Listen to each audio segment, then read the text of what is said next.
Hello, friends. Welcome to the Hydro Chronicle podcast with your host, Rich Hamilton. Hello everybody and welcome to the show. On today's podcast I managed to catch up with Mr. Jose in Prague. I'd just like to say a huge thank you to the organisers of Canafest for letting us use the press room. Introducing the awesome Mr. Jose. So welcome to the Hydro Chronicle, Mr. Jose. I'm a big fan of yours. I've been reading your articles in Soft Secrets and various other publications for years now. What first got you into writing and... Actually, my first writing was not about cannabis, but I was working as a copywriter, as a freelance copywriter, and then I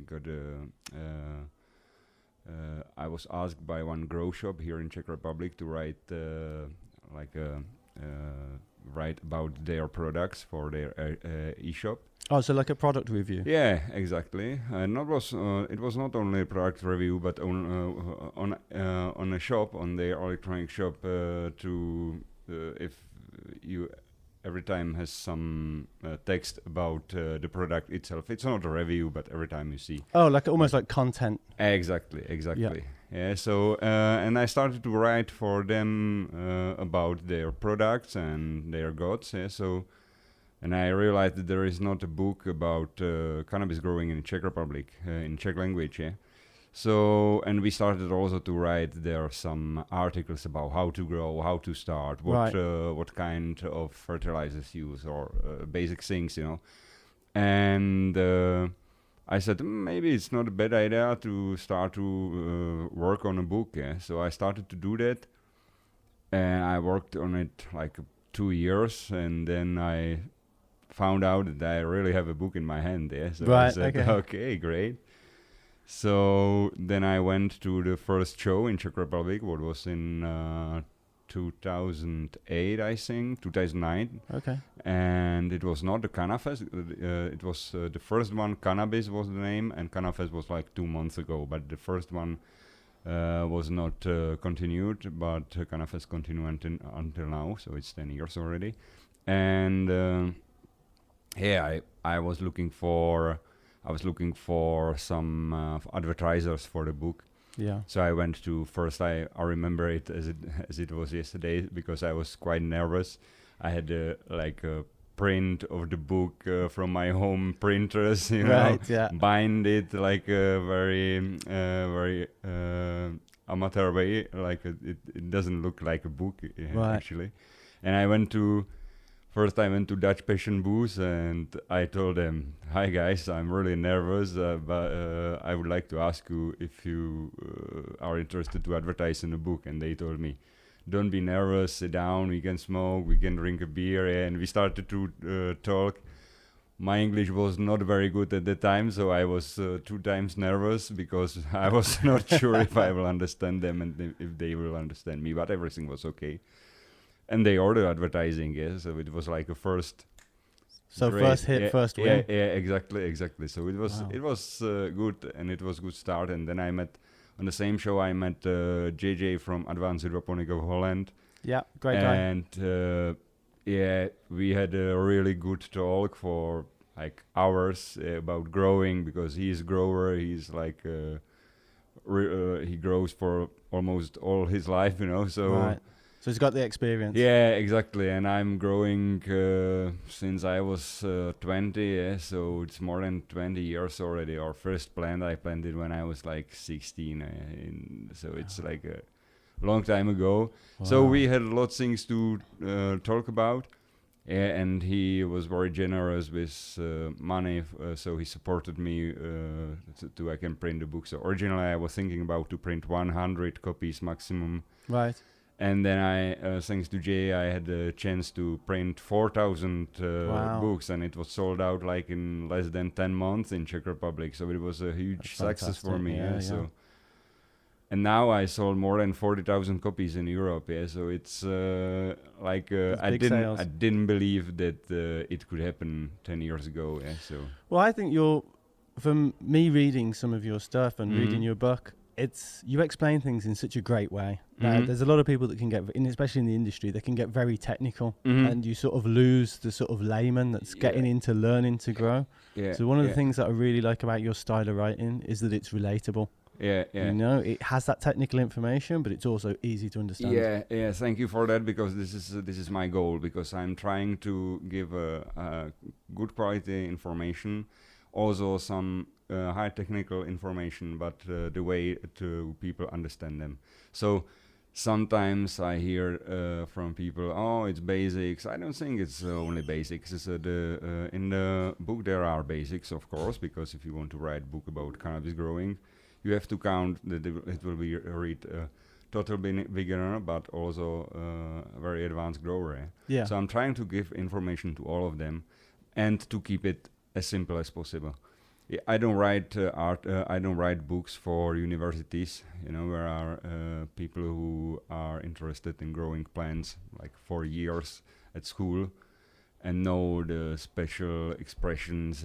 I would like to keep it easy to understand. This is my goal. Well, that's it. I think there's a lot of people that are coming into growing and they don't have a horticultural background. They don't really know much about sort of seasons, but they do want to start indoor growing. Yeah.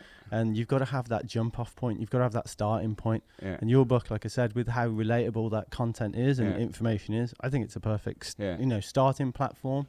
From there where they can go on and understand the basics. And then go on to great things. Yeah, okay, exactly. This is I can agree with that, because also universities orders this book, and I have a good feedback also from people who started to make a business in cannabis, like legal business. I mean, so they also read my books, and they are writing me emails asking me something. So I'm already working as a consultant as well. Oh, so fantastic. It's like a fulfilled dreams, because I started to grow weed for myself. Like as I told you, first plant I planted at 16, but I didn't smoke at the time. Right. I started to smoke really around my 19, 19, like I was like an adult, you can say. Yeah. First more of weed I had to buy, but it was expensive. So How did that first one go when you were 16? Was it good? Was it good results? No, because we did it with my girlfriend, and we put the seed in near the forest there. Oh, right. Okay, so it's outdoor. Right, okay. It was outdoor, and everything disappeared somehow. Yeah. But we went there and watered the plant, so it was like. So 2 years to put the book together. That's how much it took from sort of start to finish. Yeah. Concept. Yeah, exactly. And you've but if I count the days I write, it was like let's say 6 months, because sort of over that period of refining and then editing and refining. That's great. So you let's say you sold over 40,000 here in the Czech. Is the book available in whole Europe? Oh, in whole of Europe. Yeah. Is the book available in any other languages? Yeah. Actually, at the moment, I have it in Czech language, Polish language. What was the second target country? Polish. Then I have it in German. Yeah. I already printed a re-edition, so the first batch was sold out. And I have it in English, and I have it in Polish, Italian language freshly now, like 2 weeks. Wow. So, and I'm preparing already a Spanish one. That'll be good. The Spanish market, I think's open. I think there's a lot of people that want to start growing there, and obviously because they're legal. Exactly, and South America is also very interesting. The Spanish-speaking market. Like, I have some information that it's a good target. That's fantastic. So if people wanted to find out about your book, what would be your social media that they could find you on social media? The social media is my weak point, because I'm not myself. I'm not very active on the social networks. So I'm trying time to time to publish something on Instagram, but I was trying to push my Facebook account a little, and I get the ban from Facebook. Oh, really? Yeah. So, you have to put a lot of effort to keep the social. It's a tightrope, especially in this industry. Exactly. It's a tightrope, and you have to you've got to be very careful. Yeah. So you cannot go straight to the thing. Yeah. So and I'm really busy with book writing because I'm self-publisher, so I have to prepare everything around the book. Yeah. I write articles also, not only for Soft Secrets but also for several other magazines in Europe, and I'm also working as a consultant, as a grower. So at the moment you're a busy guy. Yeah, so I'm quite busy. So it's like keeping the social media when I'm not sure if if I will get a ban. It's like wasting the time for me. But yeah, I know that I could be closer to readers and to talk to younger generation. I'm sometimes thinking that I will hire someone for that, but in the end, at the moment, it's not the right time. So I'm because I publish to magazines who keeps their social channels. Yeah, so Right. I believe that they will do it for me. Yeah. Well, I mean, social media's particularly I'm on Instagram quite a lot, and my book, The Grower's Guide, we sell an awful lot of books just through that Instagram account, but it's clean. Obviously, my book's clean, so we sort of have that one side of the line. But I know people that walk closely to that line, and they'll sort of amass 100,000 followers, and then overnight, they close the account. They don't need to give a reason. It's just banned, and then that's it. It's sort of cut off, and sometimes they've got 3-5 years worth of work in there that's just gone, basically. Yeah. I was really last year. I was started to make like every day. It was my hashtag was 365 cannabis, like everyday cannabis. But so I started to write there like everyday post, and the posts were not very pushy. It was like interesting things about cannabis, because lots of people still don't know lots of things about it. Well, this is the thing, I think, especially in the UK, with the industry in the UK, there's an awful lot of people that are growing in the UK, and they think they sort of come across with that they know everything that there is to know, and they might have only possibly have grown 2 or 3 times, and it's a little bit crazy, I think. Yeah. But is that the same here in Czech and in Europe? It's hard to say for me, because I'm living a little bit in bubble, because I'm surrounded with people who are involved in our industry. But in general, my opinion is that the Czech society is quite open to cannabis. It has some history here. Yeah. And you cannot believe how many old people grow weed for really? themselves and making the creams and making the medicines from that. It's like a huge amount of people. I think that's what's really important, especially with the different, CBD is a big word at the moment, and there's a lot of medicinal claims at the moment, full spectrum, non-full spectrum, certain CBDs. But I think the cleanest way to do it is for people where it's legal, is to grow it themselves. And for that older generation that aren't sort of have that connection into the underworld or the black market, should it be an illegal market, they don't really have an option other than to grow it themselves. Yeah, in the end. And it's easier because they know exactly what they're getting out, because they know exactly what they're putting in. Exactly. I think that might be the future.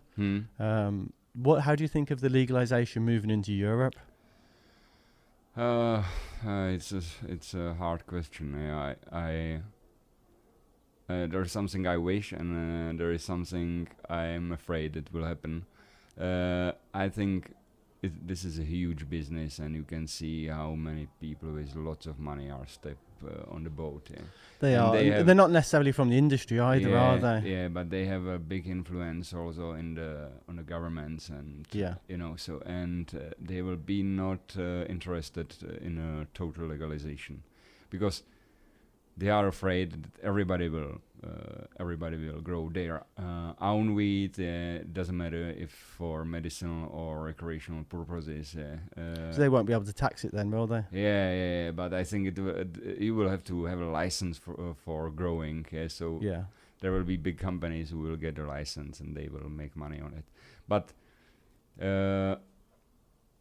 people are lazy. Lots of people. I think most of the people will rather buy weed if it will be illegal, any doesn't matter if for recreational or medicinal purposes, but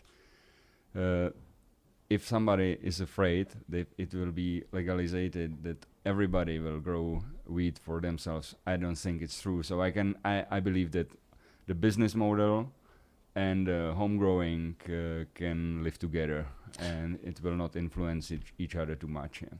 I hope so. Yeah. I mean, I've been over to America recently and had a look at, and obviously it's still federally illegal there, but the dispensaries are doing a great job providing, clean cannabis for recreational and for medicinal. Yeah. And the great thing over there is as well, when you go in and you speak to some of the bud tenders, they ask you what you want. Exactly. They ask you, and you don't get that off a black market provider in any way, shape or form. If you've got, sometimes it might just be recreational, but if you have, say, like a back pain or you have trouble sleeping, they can sort of steer you in the direction towards the best cannabis or the best medicine possible. So I think that's good. Exactly. I also like in America how it works, like dispensaries, how it works, that you really go there, you have a nice room where you talk to your bartender, and you have a huge choice what to try. If you have some troubles, they can help you. Like you are afraid that you will have some strange feelings, they can explain you everything. It's very important, because if you buy a weed on the street from someone, or anyway, in the end, if you buy it in pharmacy and pharmacologist does not have experience with it, like what can he or that's really important. Explaining the effects of what that cannabis is going to have. I mean, I was in MedMen in Vegas earlier this year, and the bud tenders there as well, which I thought was really good. I'm normally in my sort of street clothes. I'm a skateboarder, so I kind of dress like a skateboarder. And when I went in, they sort of pair you up with various people that work there. So they have sort of like an older person that's more mature. So for the older generation that are going in, they sort of pair them up with sort of an older bud tender because they understand their needs a little bit better and explain things a little bit more, which I think is fantastic. Yeah, I think so. What's the two biggest questions that you're asked most often about growing? They're big questions. It's a big question. What are the most common questions you get asked? Last years, I'm really... I have lots of requests from people who want to step into this business. Right. So it's not necessarily about the actual plant or growing the plant. It's about the business. It's about how to make money when growing on field. Right. Okay. Really, and how much will cost to build a big grow facilities. This is the very often question last years, and because I'm also very interested in light, and I do the light research for many years, like many. It's like 7 years, but it's most of my official career in this field. So I'm also quite often. Lots of people ask me about light, like how it works with LED, because lots of people would like to, like 5 years ago, LED was like something new. I don't know. Maybe it is expensive.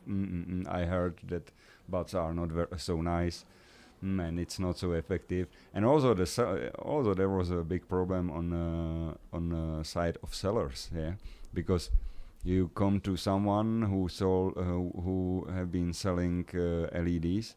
Ask him how it works, and he tell you, you can throw away your 600 watts HPS and put our 90 watts LED in your tent, and you will have 1 kilo per square meter.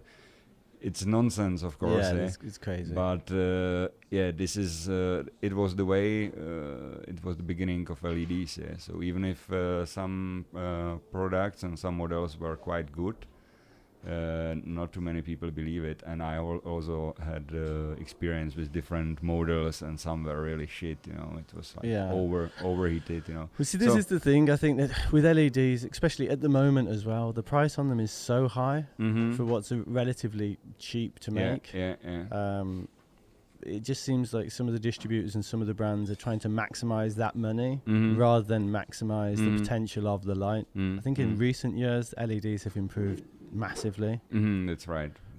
Not just the diode or the light, just the spacing and the configuration of the lights as well. Exactly. I think on this field is a big progress that we really now can see even in the hobby market, for hobby growers, you can see high-end LEDs which you can really use also in industrial space. So. What's your preferred grow light? Is it still a HPS or a double-ended 1000, or are you sort of using a mix, or are you on LEDs now yourself, or? I focus on LED at the moment. Okay. Because I believe this is the future. This is the way how we will grow in the future. It's good to combine both technologies, like HPS or also ceramic metal halide lamps are good for combine it with LED. But my opinion is that future belongs to LED, definitely, because there is lots of options how to control the light spectrum, which you don't have with HPS or other technologies. And also the electric consumption will be bigger and bigger task, because more and more companies and people will grow commercially. And how the legalization will go through the countries with the legalization, even if it will be only for medicinal use, the more effective you will have to be when you're growing. And the LED is one of the crucial thing in this way for this. So you cannot you have to cut all the expenses for making 1 gram of wheat. You've got to, and light I think is a big one. We're just getting at that point where it's, I think we're sort of just hitting the hill where there are a couple of big companies out there, big branded companies, and they're doing really well. Really well, and the product that's coming off those is fantastic as well. I don't think before, I think if you actually had some product that was from a HPS and from an LED, say 5 years ago, you probably would have been able to notice the difference. Exactly. But now I think it's comparable. Exactly. First, I remember the first crop I made on the LEDs. It's, I don't know how long ago. I think it could be like 6-7 years, maybe 7. I don't know exactly, but never mind. But the harvest was not so huge, like it was not so big as under HPS, but the difference in amount of resin was remarkable. Like it was really nice buds and tasty, smells great. It was hard, even the lower the buds on lower branches. So at the time I said, maybe it's not good for a yield at that time, but for quality. But for quality, it was really good. And since that time, it developed a lot. So now you can have both thing, great quality and also great yield. What do you think about the spread on LEDs? I think the spread for the LEDs is super important. There's a lot of LED systems at the moment that are quite compact, and there's that's one side of the market, and the other side of the market is that they're very spread out. I think Gavita has just brought out one that's quite sort of spread out, and Sunlights is quite spread out. Yeah, I think this is the way. So spread out. Yeah, definitely, because you need a high uniformity of light for canopy. And with these wider modules, you have much better control about the light distribution. Light distribution, yeah. Because, I think this is the way for indoor. Definitely, if you use LED as an additional light for your greenhouse, then of course you need to. The light cannot make a shade, if you understand. So if the sun, if there is a sun outside and shining on the plants, you need to have as less things above the plants as possible. Yeah, of course, because otherwise you're going to cast a shadow over the plants. Exactly. So in this case, you will need more compact modules. Yeah. I saw some, just trying to think where it was. I think it was in Australia with the greenhouse. And what they was doing is they were trying to get an LED light system fitted around the frame of the greenhouse.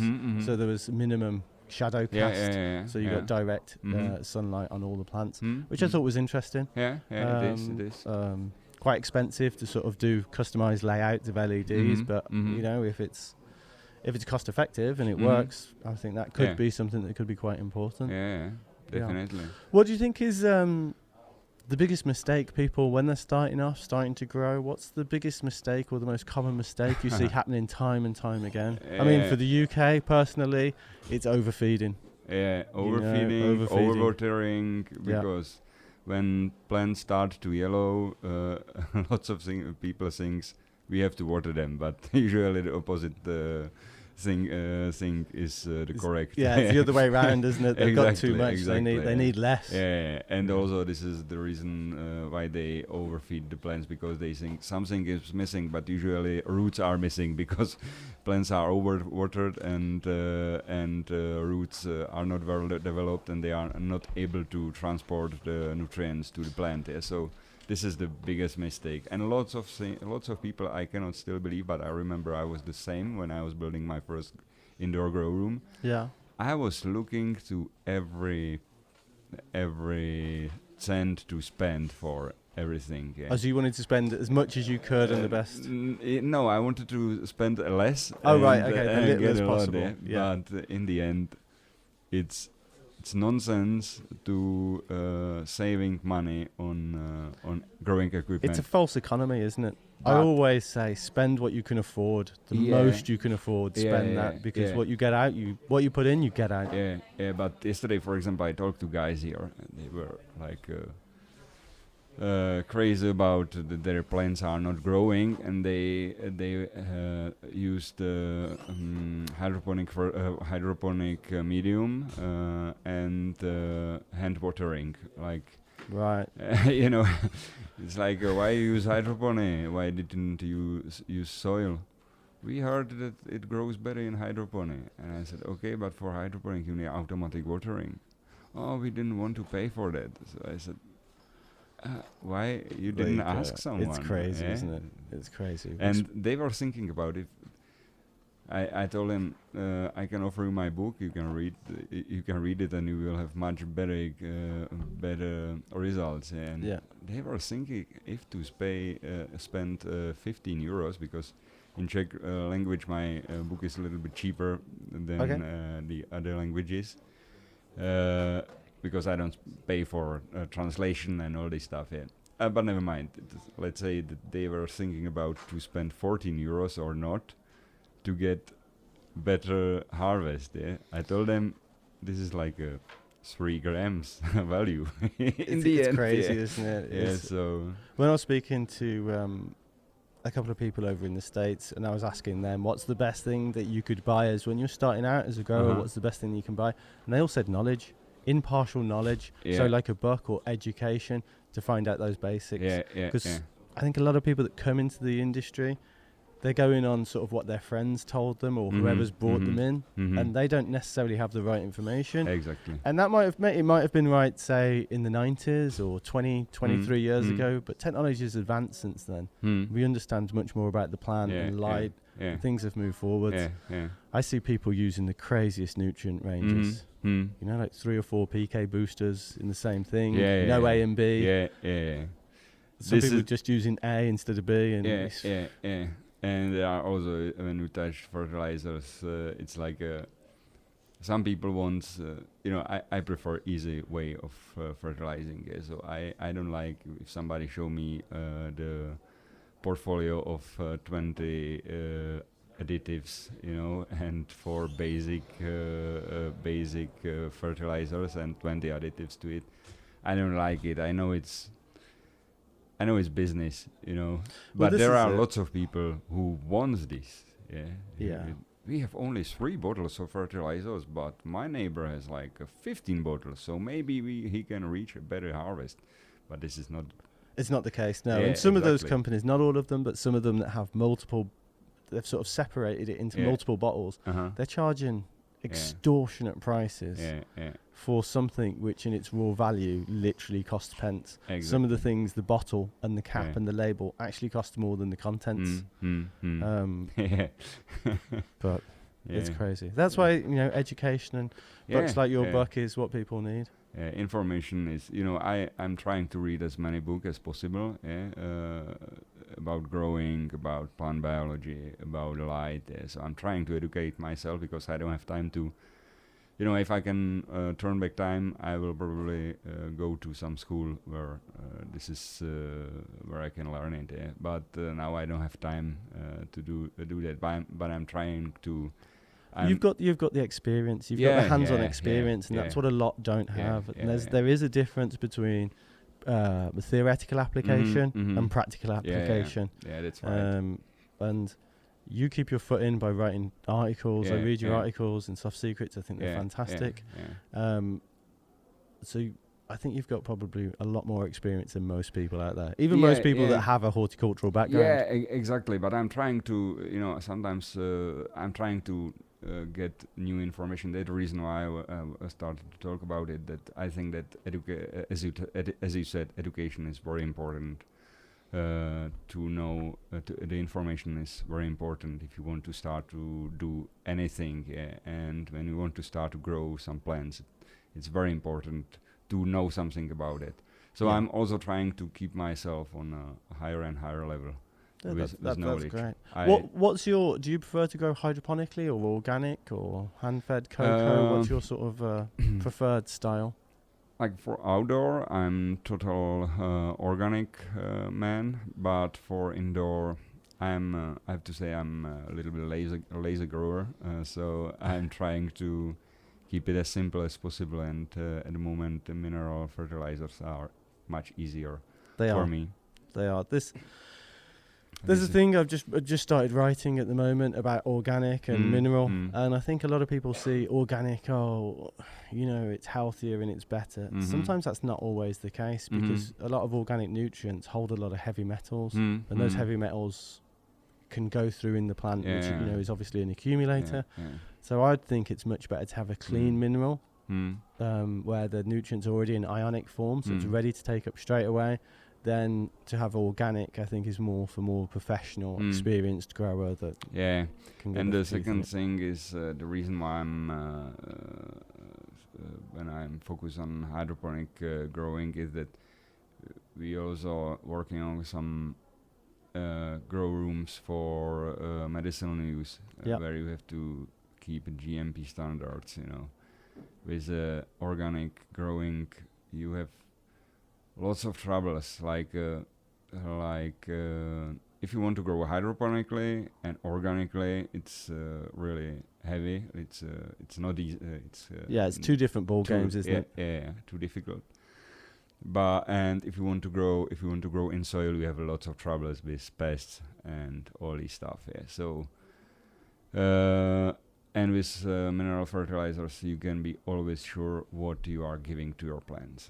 I don't think you can say the same about organic fertilizers. So nothing against it. I also, in my garden, for my tomatoes and for my cucumbers and chili, I don't use any mineral fertilizers. I like to use organic, but for indoor and for medicinal use, I'm focusing to use. I'm using mineral fertilizers. And minerals are the oldest fertilizer in the world. Because first there was a stone, and from the stone, the water comes the minerals. Get the minerals to the first plant, Definitely. So your book.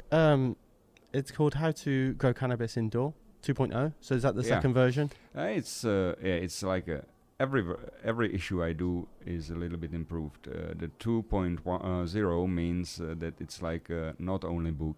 This book is a little bit interactive and multimedia because there are QR codes in most of the pictures. So you can easily scan the QR code and you will see the picture in high resolution in your mobile phone. And there are also a couple of videos in there how to make clones and so on. So that's from the pictures. So I'm just having a little look through the book now, and I can see the QR codes on pretty much the corner of every single image, and that will then take you to maybe a video. Yeah, exactly. The pictures goes to pictures, but I'm trying to improve also my content on my website. But the content to which you can get only from the book. It's not. If you go to my website, you will not find these pictures and videos. Right. Okay. This is like advantage for people who own the book. So they can scan a QR code, and for example, with pest and disease, it's very useful. You have something on your plant. You look inside the book. You scan a QR code, and you can compare if you have this problem or that problem. So where, if somebody wanted to purchase your book, where would they go to? It's available on Amazon, and you can ask in grow shops. In UK, it's better to buy on Amazon because not too many shops are open to sell books like that. Yeah. And how long is the book? How like many word pages? count? Pages. It's like around 400 pages. So it's a. I think there is a good section about solving problems. There is lots of information about the light, which also high professionals appreciate this information, because I'm doing measurement with power meter. I have a special positioning system. It's like a robotic hand, which. So how does that work? So you set the light up in a. Yeah, I have a like a regular tent, like a home box, 1 by 1 square meter, 1 by 1 meter or larger, it depends. Yeah. And I have special positioning system, and I have a spectrometer. So I put the spectrometer on the positioning system, and the system is moving on the let's say virtual growing surface under the light. Yeah. And measure the ppfd in 49 spots on the 1 square meter. So that's digitally controlled, that meter, so it has the same measurement, so you could change lights, and that would be the same measurement. Exactly. It would give you the exact same span, so you could literally do one light, another light, and then compare them. Yeah. And this is from the reason I needed some robotic helper, because it move the spectrometer every time to the same spot. So every time. Exactly. I measure on the same plot, And so I think that's really important, because even if you're less than a centimeter out or a couple of mil, it can give a very different reading. I know that because I was the first measurement I did here in Prague, in Czech, in Electrotechnical Institute. They do the professional certification measurement of electronic stuff, and because it was the spectrometer is not cheap tool, so they had it, and they borrowed me a laboratory and one guy who helped me. So I made a special desk and make a hole inside the desk. Right. And I was putting the spectrometer to the hole, so it was very time it takes lots of time. I need me and one guy. Right. He do the measurement, and I was moving the spectrometer, and then I bought my own spectrometer and we have to invent this positioning system. But I found a guy who is in robotic, and he made it for me. Wow. So now I can do it by my own, and I have the laboratory at home. So I can do it. People send me different lights. It's sometimes it's interesting what I get. I bet there's. I mean, you don't have to name them. I bet there's some shockers that you've been sent. Yeah. Exactly. Sometimes, for example, some LED producers, they send me like a LED light for 1 square meter, which is 20 kilos heavy. I'm like, what are you? I don't want 20 kilos. Yeah. It's like lots of ventilators in there, like active cooled. It's you say you are kidding me or what? Like, but. Yeah, they say, it's for hobby growers. I say, okay, but anyway. You need a crane to put it up. Yeah, you need like 5 neighbors to put the light above the plants. Yeah. And if you want to move it, up and down, you have to call them again. Yeah, and I think going back to the LED, I think this is why I think the future is in LED for hobbyists as well, because we touched upon sort of like an older generation growing, but I think LED can be safer. You know, for me personally, using HPS bulbs, I've burnt myself on a bulb countless times. So with an LED, you can move them, they're light. Some of them are light, should I say. So, you know, for people that are maybe a little bit older or maybe have disabilities in some way, I think an LED light is perfect for actually manoeuvring and getting the most out of. Yeah, that's right. So in the flowering cycle, with the light spectrum, what would you say would be the best light spectrum through the flower? Because I know a lot of people in the UK, they use dual spectrum lamps, for example, which is sort of best of both worlds, but not the best of either. Would you recommend using a flowering lamp, a specific flowering lamp or finishing lamp? This is there is lots of lamps on the market. Yeah, me personally, if I like way I do it many years, I use normal metal halide lamps for growing. Yeah. I will easily change it for ceramic metal halide. Yeah, it's like the plants under it is very, very, very nice especially in growing stage, and also during the flowering stage the buds are really nice, I have to say. And then I switch, but usually I have a metal halide for growing and HPS for flowering. But if I use LED, you know, I think what could be good for the future and what lamps are already on the market, when you can change the light spectrum for growing, flowering, and late flowering stage. So this, sorry, I forgot the question. So just with the light spectrum throughout flower, you know, the ideal light spectrum throughout from the beginning to the end of flower. It's a big buzzword at the moment that people are using finishing lamps, for example. Some people say that they're a rip-off. It makes sense. If it makes sense, because we know, for example, that far red influence how quick plants start to flower. UV can get more resin from your plants. So it's but it's it's a lot things that engineers have to do. So I'm measuring and testing the lamps. I'm not developing the lamps. You know. So I also talk about with guys who do that, who do developing, and we consult what could be good, what could be worse, but. This is their job. Like I can say my experience from growing or what I measure in a laboratory, but I don't think I can tell people which exactly spectrum to use in which stage, because you can say, okay, UV is good for final, so let's add lots of UV. But you have everything you have to test precisely, you know.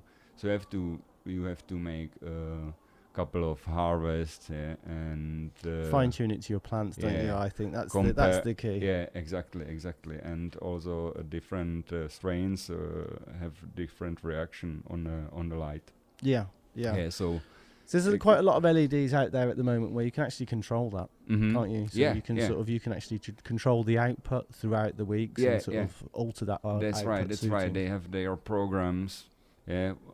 What spectrum they will give in a vegetative stage at the beginning of flowering and during the flowering and late flowering. So it is what I like. It is what I like. But as I said, I think this is engineers has to do it together with us, with growers, and make a long-term testing, because it's easy to tell people something and they are crazy about it and everybody want to buy it. Quite often you found out within a few years that it was like a nonsense, you know. So testing, repeating and trying. You know, for example, LEDs, which you can where you can change spectrum by your own, but there are too many things you can change that in the end you have to make a lots of harvest. So I think it's better if you want to buy, or if growers want to buy programmable LEDs. I think it's necessary to buy LED which already have some basic programs. Yeah, so they have like a preset. Yeah, for example. exactly. Yeah, because people want ease of use, like you said at the beginning. You know, and if you buy expensive LED and you set up your light spectrum wrong way, you can have a bad harvest in the end. Yeah, and then you can say, okay, the light is not good, or I will not grow under LED anymore. But some things are already proved. So let's keep them and let's try to improve it. Yeah, but some growers buy programmable LED and start to make crazy things, and then they don't know what to do. Well, this is it. That goes with experience. I think there's a new generation. There certainly is still that old school generation that don't even like digital timers. They like an analog timer because they know when it comes on and they know when it goes off, and it's as simple as that. But I think there is a new generation that are getting a lot more technical. But we're just at the cusp of that. And I think the future is going to be quite interesting, I think. Exactly. Yeah. But the new generation is much more lazy. You think? I think like within, you can see it on automatic strains, fully automatic grow cabinets. It's like there is a Chinese proverb I like to say quite often, that the best fertilizer for plants is the shadow of gardener. Like if you go to your plants as often as possible, you cannot have a bad harvest, because you see exactly how they react on everything you did to them, or everything you gave to them.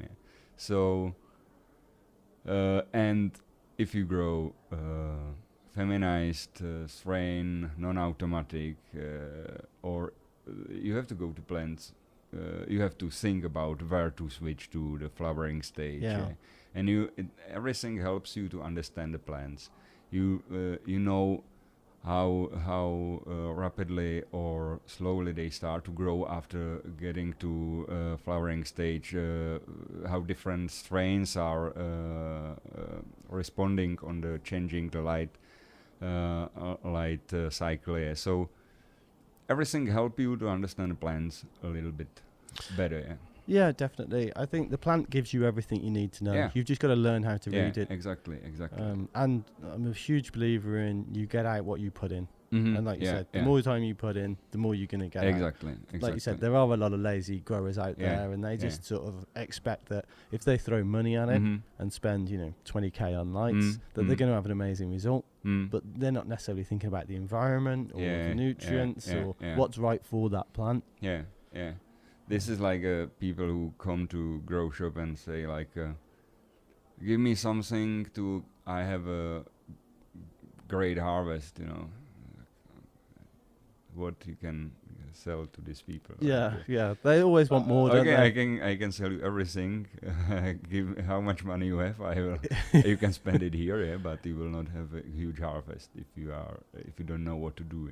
Yeah, I think it comes down to genetics as well.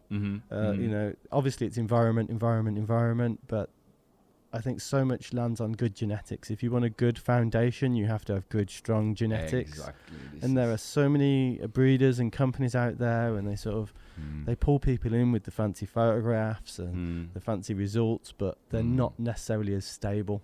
Exactly. And there's a big market at the moment. I think a lot of it is kind of snake oil, I agree. I totally agree, because I know how hard it is to get a stable strain. It's lots of work. And lots of time, lots of money. Lots of time. It's a years. And if some seed banks introducing every year 5 new strains, I don't believe it's real new strains. I don't believe it's stable strains. And quite often you buy 5 seeds or you get some seeds from somewhere. You put them in a soil and you have 5 different plants, you have 5 different phenols. So it's more good. It's bought on brand, especially in the UK now. It's who's got the biggest sort of brightest packet. you know, the coolest packet. Or I think it's ridiculous. Mm-hmm. You know. What are you a clones guy or are you a seed guy? Are you a feminized guy? Are you a regular guy? I made clones for many years, and I like to grow from clones. The good genetics is crucial in this case. So you need to have a good mother plant, and to get a good mother plant takes also lots of time, and lots of testing, and lots of space. And but I'm trying to grow mother plants from regular seeds to make the selection, so it takes minimum 1 year. And but I also grow from a feminized seed because it gives me opportunity to try much more strains than growing from clones. There are in Austria, for example, and in Italy, you can buy clones in several companies. But also the stability. With those clones that you buy, are those sort of black market clones or no, it's legal there. Right, it's legal there. It's not illegal, we can say it this way, because, for example, in Austria they have something like if you don't force the plants to make flowers. As soon as they don't make flowers, it's not a problem for law. So clones doesn't flower. So therefore it's... So you can keep the plants in a vegetative stage for years and years, and nobody can get to your home. So this is somehow, I don't know exactly the law, but this is the basic. This is like how it works there. And in Italy, it's maybe something similar, but I'm not. I don't know exactly how it works in Italy. But what I know is that you can go and buy legal clones in there. Wow. So this is also an option how we can try more strains. But also if you have your own, genetic, not your own genetic, but your own mother, which is.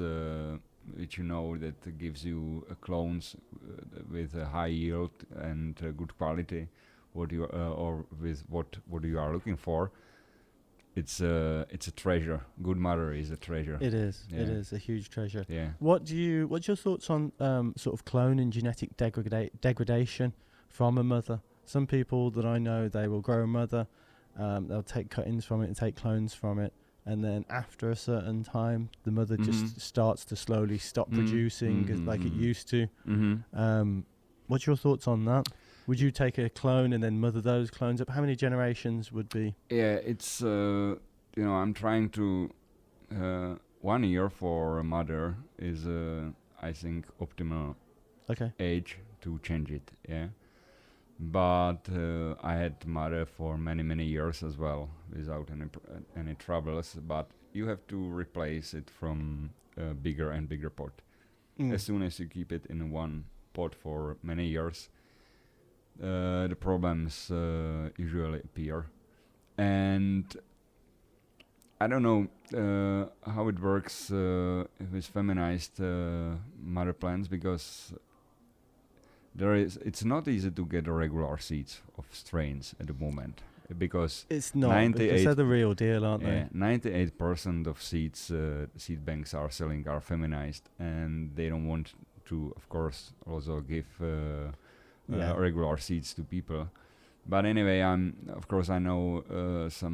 know guys from these seeds banks, so sometimes I can get regular seeds of strains which are not available commercially on the market, but quite often I cannot get it. So I do the mother plants already also from feminized seeds. Sometimes the degradation, I think, sometimes degradation comes earlier than when I grow from regular seeds. But I didn't improve it in some laboratory, or I don't know the reason exactly. But I prefer to make mother plants from regular seeds. Yeah, and if you're taking clones, when you take clones, do you use a rooting hormone or do you do it naturally? Yeah. I use in Czech we have Stimulax. I don't know if it's available in other countries, but it's some hormone for rooting. Is that gel or a powder? Or? We have a gel and powder. Right. I used gel for a long time, and now I got to powder back because I think powder's old school. Powder's old school. I think a lot of the new generation haven't seen cloning powder. And powder is like I quite often I spill the gel on the table. Powder is easier to clean. What would you say is your biggest sort of tip? Not your biggest secret, but what's the biggest bit of advice to have to people that are either starting out or that are already, established growers? I think it's very important to make records of everything you do in your grow room. Okay. Because if you have records about how temperature, humidity, CO2 developed in your grow room and how was it, you can repeat it or you can improve it in next grow. So if you have great harvest, you have a record how you reached it. Right. And if you have bad harvest, you can read what happened. And you can cross-reference that with the good one. Yeah. And for example, if you have records, you don't check it, for example, every day, but once a week you can check all the graphs, and you see, here the temperature was really low. Why? What happened? Or it was too high, like 2 days in a week, for example. So you cannot be present at the plants all the time. But with records, you can find the problem much easier than without it, because then you are solving some trouble. Let's say leaves are yellowing, what is like a common problem every time you some problem have, and you can check first, was my environment good all the time, and if you see that it was okay, then you can start to find search for like nutrient runoff, another for example, or light failure. But as soon as you don't know what happened in your grow room and you were not present and you start to you can think, okay, maybe it has not enough food, and meanwhile you had troubles with high temperature. It's you are solving the problem on the bad side. So I think recording of everything what is happening in a room is very important. Also the water consumption, fertilizers consumption. It takes some time. There are lots of automatic stuff which you can buy for that, and I think it's necessary to have it. If you want to grow like on a higher level, you need to have records. You need to have records. You need to have a diary. I think everyone who's listening to this, if they have grown in the past and they've got a little bit of experience, they've all had that one grow which was better than everything else. Yeah, exactly. And they've all had that one grow that was terrible. And like you say, by doing a diary, you can isolate exactly what that is and then improve it. And also, if you do have consistently good results, you can look at where things can improve by sharing that information or just picking up some knowledge. Exactly. And I wanted to tell something to that, but I forgot already. But anyway, keep the record. This is quite important. I know what I wanted to say, because sometimes you are growing and you see some problem, and let's say high temperature, you come to the room and our temperature is too high, maybe ventilator is broken, air condition doesn't work or whatever.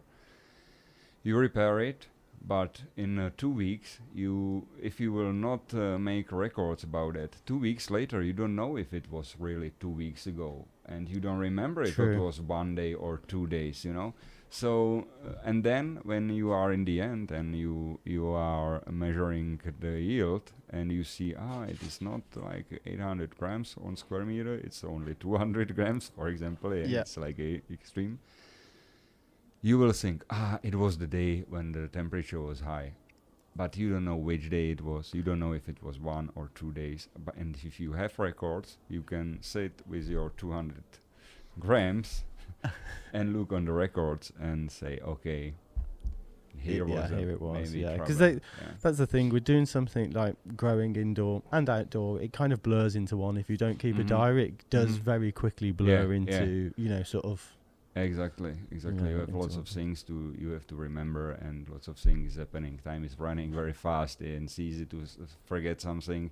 And if you keep records, it can make you only a better grower, not worse.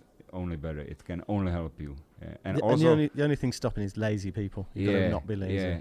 And if you, for example, if you grow in a smaller scale, and you will want to get to a bigger scale, and you will have records from your small scale, it will help you a lot to build a bigger room. Yeah.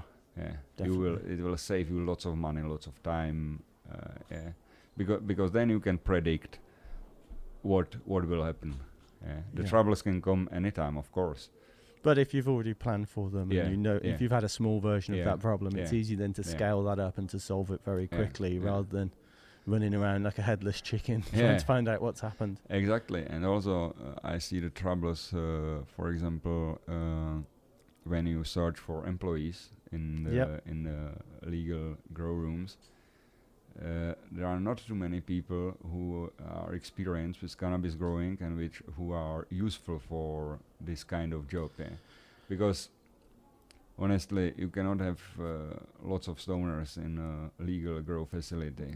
This is something that we touched on in a previous podcast, and that is that there's a lot of people, I'm going to say stoner as a generalization. There's a lot of stoners out there that grow, and they're great growers, and they're fantastic growers, and they're brilliant and doing it what they do in their environment. You take them out of that environment and put them in a legal LP environment where they have to do accreditations, they have to do the paperwork, and that 9 times out of 10 they crumble. They just can't do it. Exactly. That's what I wanted to say, that then you have to hire people who are more organized, who are able to fill all the necessary papers, who are responsible. And still have a background, a practical background as well as a theoretical background. But if they don't have it, you have to learn them. And again, if you have records, you can tell them, it should be like that. And if you see some problem, call me. So it helps you, the records helps you also to learn other people to grow with you. Like a teaching aid almost. Yeah. So if you plan a legal grow room, even with your friends, or you hire some people, you have to show them how it has to look alike. You should print the graph of temperature and put it on the door so you can check. Okay, this is the good, because we have the same temperature in the same day. We should have it, because if the people who don't have experience with growing cannabis don't know what to do, really. I think some people that aren't from the industry that want to get into it think it's an easy job. They think. They think it's an easy job. But it's definitely not. It's not, I think they almost picture it like they're sitting around on a sofa smoking weed all day. Yeah, exactly. And it is not. It's so far from that. It's ridiculous. Exactly. It's hard work. And especially in legal space, like you need to reach constant quality harvest. Yeah. You have to have more 2% more or less THC only, for example, to keep the rules, Definitely. So and it's really not easy, even for very good growers, to keep the constant quality and constant cannabinoid and terpenes content. Yeah, you need a lot of experience to get it right. And a lot of those people that have that, ridiculous amounts of experience aren't too interested in legal grows. They're not. They're doing it for a cause almost, as opposed to. Yeah. I just wanted to touch on as well, flushing. Yeah. Now, there's a big debate at the moment whether it's flush or finish. What are you a believer in? I'm flushing. Flushing. Yeah. I didn't understand like a flushing or finishing. What's the difference? Yeah, so some people are saying that flushing is just ridiculous. As soon as something's in the plant, it's not coming out of the plant.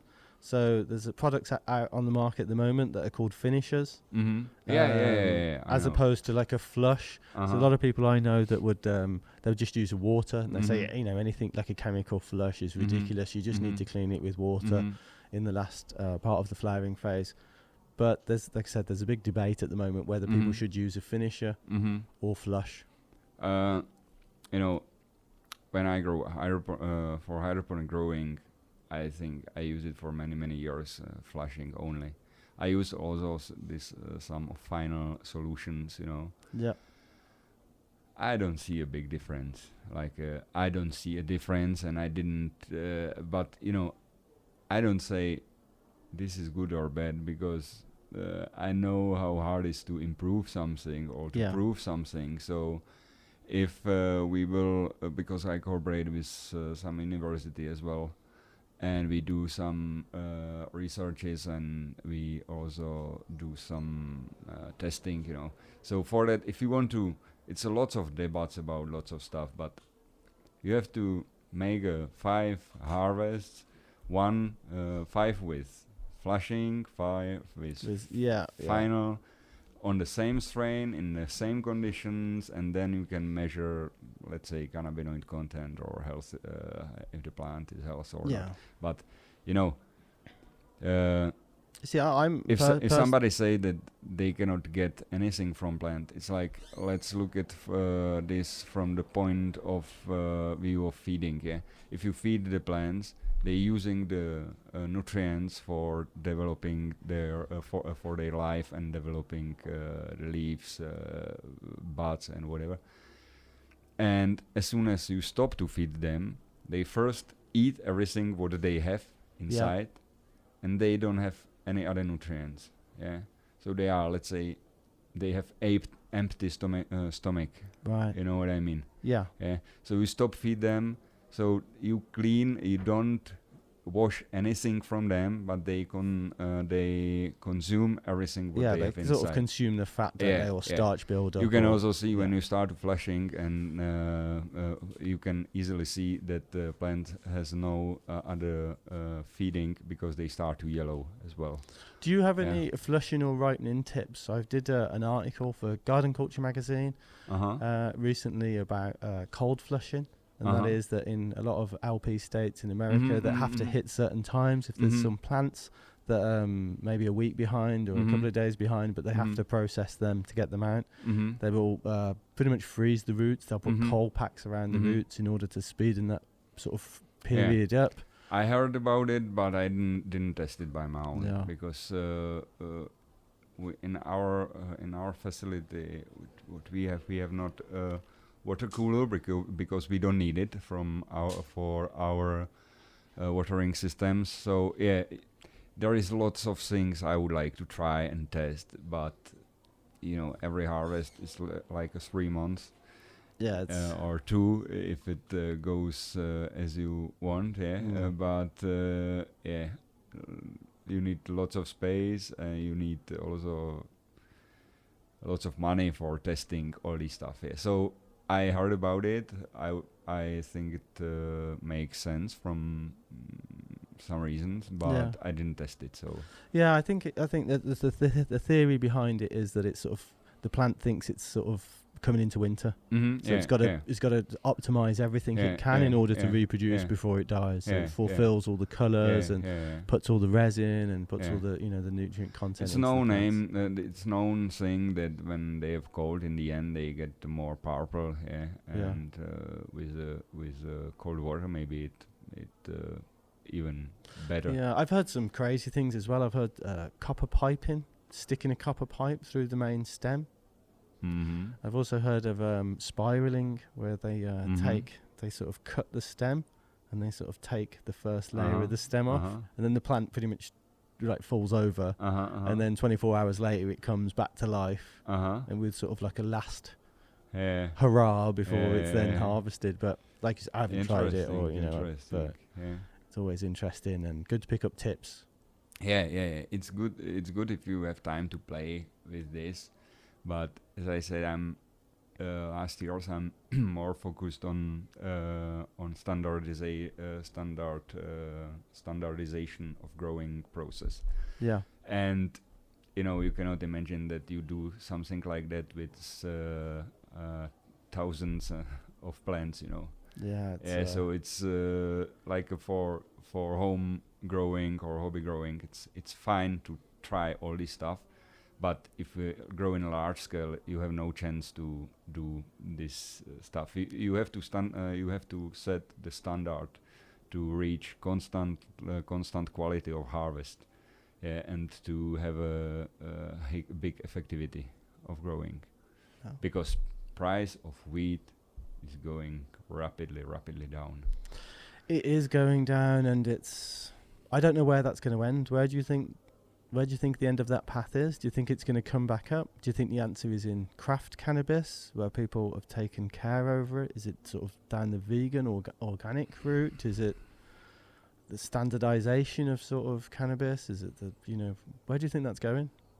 I have no idea, really. I'm now looking on the prices, and I have some my calculations, how much money you have to spend to get 1 gram of standard and high quality wheat. And now I see that in some countries they are below this price already, but they don't grow in GMP quality. This is also a big difference. Well, that's because if you want to grow for pharmacies, you have the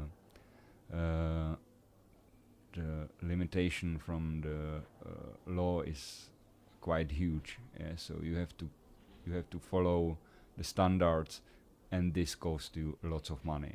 Yeah. So if they grow in greenhouse, which is not sealed, and everybody can go in and out, if they every harvest and somehow, and they have higher or lower level of THC or CBD, but they do the extracts or whatever. So they don't care if there is a big difference between harvest. It is cheaper, but if you want to keep, you have to have a really high quality air conditioning system. And you do, and there's also PGRs. There's a lot of people putting in PGRs and a lot of nasty sort of pesticides and chemicals into plants. Exactly. Which isn't cool. Yeah. But they do it to sort of maximise their buck. So I think standardisation and bringing something, from the legal LPs, it's going to be clean. And I think that's a good thing. Yeah. Okay, so is there any shout-outs that you'd like to give to any of the listeners? Oh, I think we said lots of things already. Yeah. So I only want to say, grow or die. Well, peace, love, and hydro. So I'll just go through it again. Your book is How to Grow Cannabis Indoor 2.0 by Mr. Jose. Is that pronounced right? Yeah, good. I'm getting better, but I'm English, so I'm terrible at pronunciation. It's a fantastic book. It's really easy to read. I can't recommend it enough for people. Obviously, if it's legal in your state or where you're listening, or your country where you're listening, it's fantastic. There's loads of pictures in there. It's very easy to read. There's little tips in there. It goes right through for basics. So if you're a complete beginner, this book is fantastic. But also if you've got experience and you want to brush up on some new techniques or find a little bit information out, it's also a fantastic book for that. Is that right? Exactly. It is. You can, as I said, you can order it on Amazon. You can go to my website, mrjose.eu,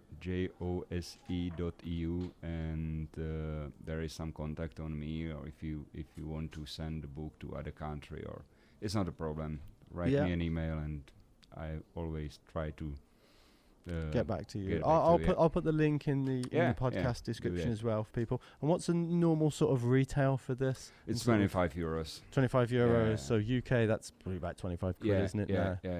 It's not an expensive book.